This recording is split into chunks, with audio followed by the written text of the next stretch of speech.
Good afternoon and welcome to NTV News. I'm Siksha Sharma. Let's take a look into the headlines first.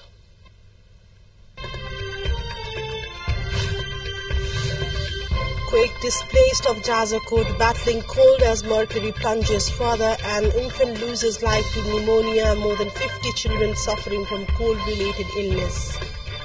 Peace pact to end decade-long armed conflict between then-Maoist forces and government past 17 years.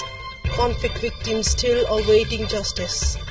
Hamas chief says it is close to truce agreement with Israel. Israel continues air attacks in Gaza. 28 premature babies evacuated. And Nepal taking on Yemen in the first home match of the FIFA World Cup second round qualifiers.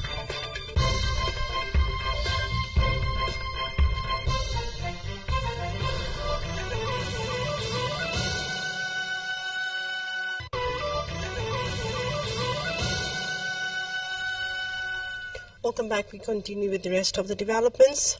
1 month-aged infant died due to the biting cold in Jazakot. The daughter of Hukum Bahadur Pun of Bheri Municipality 2, Niruta, died while sheltering under the Mia tarpaulin cover. Hukum Bahadur Pun and his family were taking shelter under the tarps after 6.4 quakes on November 3rd destroyed his house completely. The former chairman of Bheri 2, Kali Bahadur Oli, informed that Niruta was taken to the district hospital for medical treatment after she got pneumonia 3 days earlier. Quoting on death of Niruta, Information Officer of District Health Service Office in the district, Krishna Bahadur Khatri, said that she died while undergoing medical treatment. Aftermath of Jazakot earthquake, more than 50 children are suffering with various health conditions due to the minus temperature. Likewise, 11 elderly people died while battling cold. It has been 17 years since the government signed a peace deal with rebel forces to end a decade-long armed conflict in Nepal. The comprehensive peace agreement was signed between the government and then Maoist forces on 21st November 2006 to end the armed conflict that saw thousands of lives lost over the period of 10 years. The peace agreement also paved the way for then rebel forces, the Maoists, to join the mainstream politics of Nepal. The end of the conflict deal had mainly 3 mandates: to complete Nepal's peace process, that is, adoption of federalism and constitution making, army integration and arms management, and delivering justice to the victims by forming a transitional justice mechanism. Among these, delivering justice to the victims are left undone during these 17 years. The government has formed 2 commissions: the Truth and Reconciliation Commission (TRC) and Commission for Investigation of Disappeared Persons. However, both of these commissions remain without office bearers. A total of 63,000 complaints of human rights abuses during the 10-year period have been filed at the TRC. This includes abuses from both the state and warring sides. Although the Commission has started work of providing identity cards to the conflict victims and registering compensation forms, recommending compensation work has not progressed as it should be. More than 3,000 complaints have been filed with the Commission of Inquiry on Disappeared Persons. Stakeholders expressed that it is necessary for the political parties and the government to take solid steps to bring the peace process to a conclusion. Prime Minister Pushpa Kamal Dahal has stepped up efforts to improve economic situation of the country. Prime Minister Dahal is holding discussion today with representatives of the private sector to acquire information on the nation's present economic situation. Earlier yesterday, he held a meeting with the ministers of various line ministries, the National Planning Commission, Nepal Rashtra Bank, among other bodies, to take information on the initiatives for improving the present economic situation and the next steps to be taken. Although the external sector of the economy has improved in recent time, there is no improvement in the internal economic indicators. Among other problems, low capital expenditure, inadequate loan disbursement, reduced consumer demand, sagging morale of the private sector, and domestic productivity have not been able to grow are some of the problems seen in the country's economy at present. Towards other developments, we take you to Dang, where with the 7 months past, the formation of Lumbini province government is still in limbo. The current government is led by Dili Bahadur Chaudhary of Nepali Congress, and the formation of Lumbini province's government has not been and the expansion has not been done as the dispute between the ruling parties' alliances continues. The government led by Chaudhary of Congress was formed on 27th of April. The dispute on division of various ministries in the province among the parties has been a major issue for the delay to expand the government, and the consensus between ruling parties and leaders seems distancing. Out of 10 ministers, including the Chief Minister in Lumbini province, 3 ministries remain vacant. The Chief Minister's Secretariat informed that Chief Minister Chaudhary is having discussion with CPN Maoist leader Barsh Manpun and Jukbadur Mara on the matter of giving complete shape to the Lumbini provincial government. And let's take a look into a short break here. More news follows up next. To stay with us.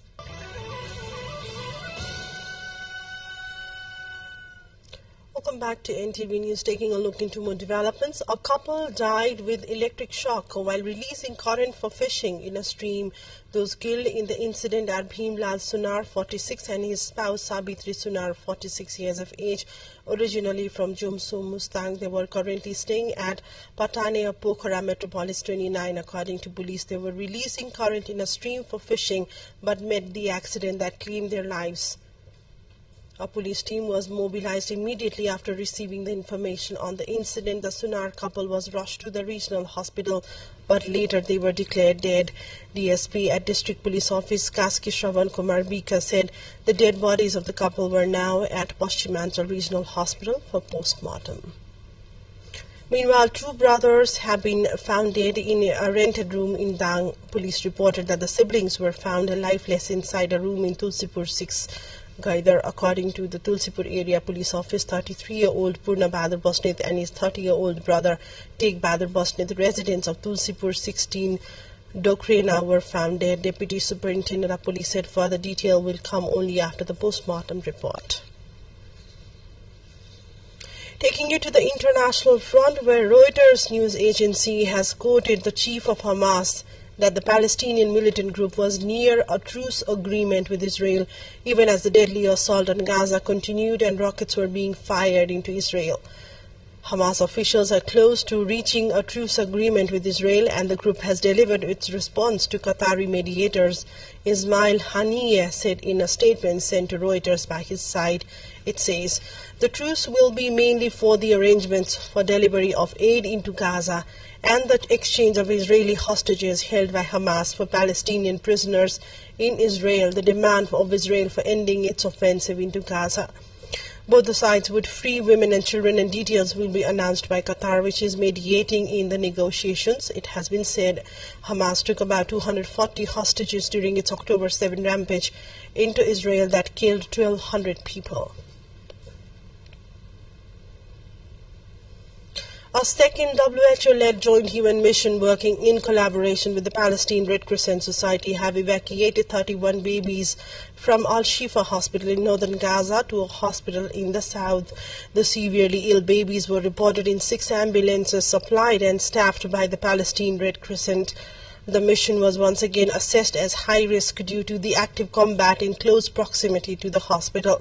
These premature and low birth weight babies had earlier been moved from the neonatal unit in Al-Shifa to a safer area in the hospital due to the lack of electricity to run their life support and security risk in the hospital. Saturday and Sunday, 2 babies died before the evacuation took place. There were 33 babies under care on Sunday, according to a Ministry of Health update. Doctors there say all the babies are fighting serious infections due to a lack of medical supplies and the impossibility of continuing infection control measures in Al-Shifa Hospital. None of the infants were accompanied by family members, as the Ministry of Health has only limited information and is not currently able to find close family members to them. Let's now take yet another look into a short break.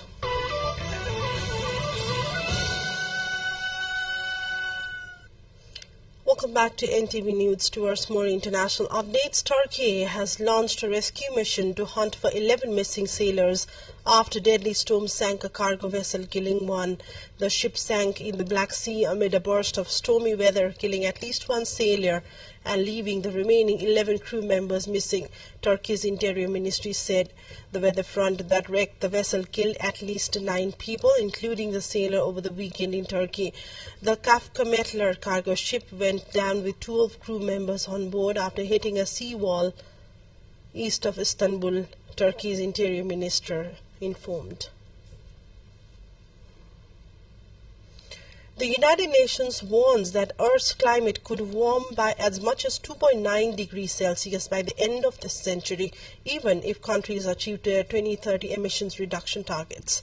The UN Environment Programme on Monday released the Emissions Gap Report 2023. This year is expected to be the hottest in human history. The report found the world faces between 2.5 degrees Celsius and 2.9 degrees Celsius of warming above pre-industrial levels on current commitments if governments do not take more aggressive climate action. At that level of warming, scientists predict the world could pass several catastrophic points of no return, from the runaway melting of the ice sheets to the Amazon rainforest driving out and leave vast swaths of the planet essentially uninhabitable for the humans. Let's take a look into the highlights of what's coming up next.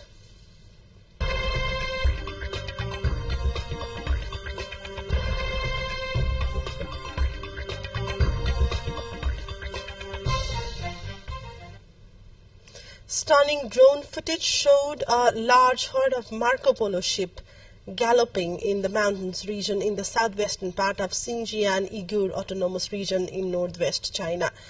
Undeterred by steep slopes or snowy terrain, the herd was seen gliding along the hillsides against the backdrop of towering peaks.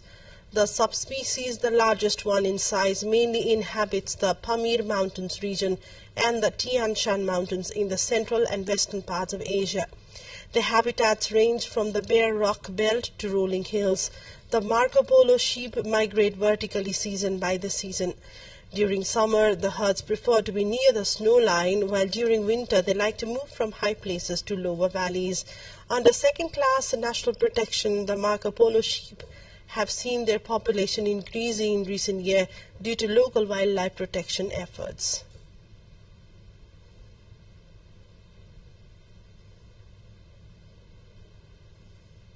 Time for sports update.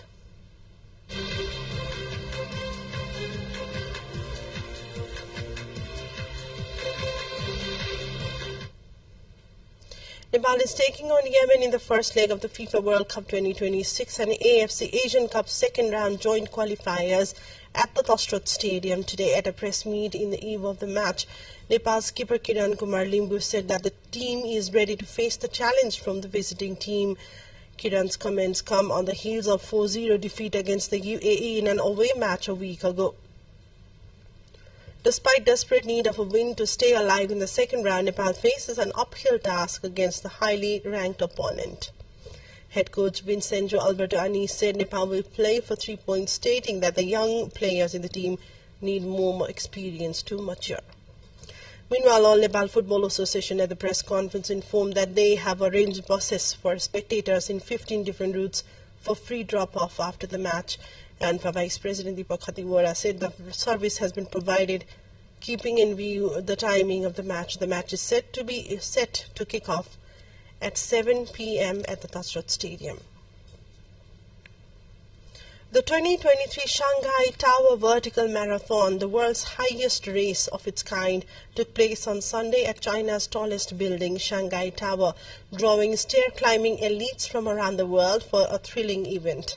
Over 2,000 participants set off one by one from the base of the skyscraper, ascending more than 3,000 steps to an impressive height of 552 meters on the 119th floor.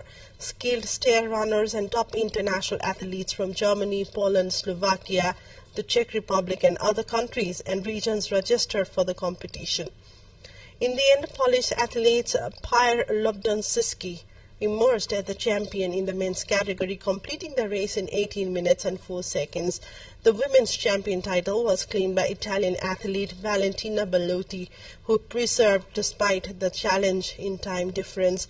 Vertical marathons, characterized by the challenge of scaling heights, have been gaining popularity internationally in recent years.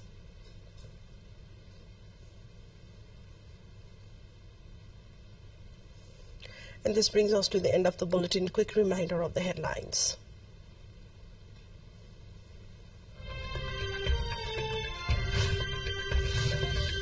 Quake displaced of Jajakot battling cold as mercury plunges further. An infant loses life to pneumonia. More than 50 children suffering from cold-related illness. Peace pact to end decade-long armed conflict between then-Maoist forces and government past 17 years. Conflict victims still awaiting justice. Hamas chief says it is close to truce agreement with Israel. Israel continues airstrikes in Gaza. 28 premature babies evacuated. And Nepal taking on Yemen in the first home match of the FIFA World Cup second round qualifiers today.